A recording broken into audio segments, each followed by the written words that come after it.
Hi అండి, అందరు బాగున్నారా? నేనైతే బాగున్నాను. సంఘ సభ్యులకు ఒక ముఖ్య విషయం చెప్పాలనుకుంటున్నాను. సంఘ సభ్యులు లోన్ తీసుకునేటప్పుడు ఏ విధమైన జాగ్రత్తలు పాటించాలో మీకైతే మరొకసారి వివరిస్తాను. ఒకసారి మీకు లోన్ తీసుకునేటప్పుడు మీరు జాగ్రత్తగా ఉండాలని చెప్పాను. అంటే ఒకరి మీద లోన్ తీసుకునేటప్పుడు తీర్మానం తీసుకోవాలని చెప్పాను కదా. ఈసారి నేను చెప్పబోయే విషయం ఏమిటంటే, ఇప్పుడు బ్యాంక్ లోన్ తీసుకునేది ఎవరి అకౌంట్లో వాళ్ళ అకౌంట్లోనే వేస్తూ ఉన్నారు అమౌంట్. అట్టి అమౌంట్ని విడిపించడానికి 10 మంది ఒకేసారి పోయినా ఒక తీర్మానంలో రాసి ఎవరి అకౌంట్కి వాళ్ళు కొట్టించిన తర్వాత ఎవరి అమౌంట్ వాళ్ళు తీసుకోవచ్చు. ఒక తీర్మానం రాసేస్తారు. పలానా 20 లక్షలు 10 మందికి 22 లక్షలైనా 10 లక్షలు అయితే 10 లక్షలు, మనిషికి 1 లక్షను సరే ఒకరు తీసుకోరు. ఆ విధంగా తీర్మానం రాసి సార్కి 10 మంది అకౌంట్లు సబ్మిట్ చేసి ఇవ్వడం జరుగుతుంది. ఆ తర్వాత అకౌంట్లలో కొట్టడం జరుగుతుంది. అకౌంట్లలో కొట్టిన తర్వాత కూడా మీరు ఏం చేయాలి, మీ అకౌంట్లో పడ్డాయా లేదో చూసుకోవాలి.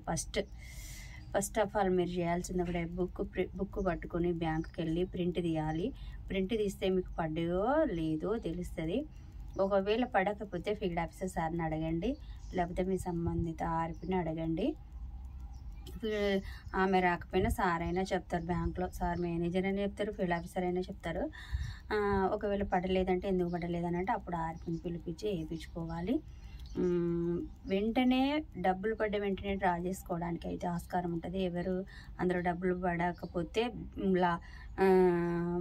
అది అమౌంట్ లేకపోతే క్యాషియర్ దగ్గర అమౌంట్ లేకపోతే రేపిస్తా అంటారు. రేపే పోండి, కానీ ఓచర్ సంతకం పెట్టి ఎవరికి ఇవ్వకండి. ఓచర్ మీద విత్డ్రా ఓచర్ మీద సంతకం పెట్టి ఎవరికి ఇచ్చి రావద్దు. బుక్ ఇచ్చినా మీకు ఏది ఇచ్చినా కూడా తగు జాగ్రత్త తీసుకోవాలి. నేను తీసుకుంటలే అన్నా కూడా నీకు సంబంధించిన డబ్బులకు నువ్వే బాధ్యురాలివి కాబట్టి ఓచర్ని మాత్రం ఎవ్వరికి ఇవ్వకూడదు. సంతకం పెట్టి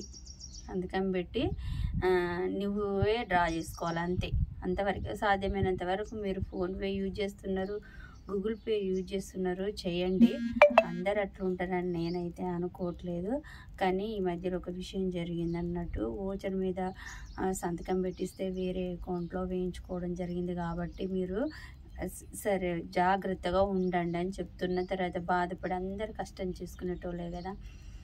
కాబట్టి మీరు తగు జాగ్రత్తగా ఉండి మీ అకౌంట్లో పడితే మీరే సొంతంగా డ్రా చేసుకోండి.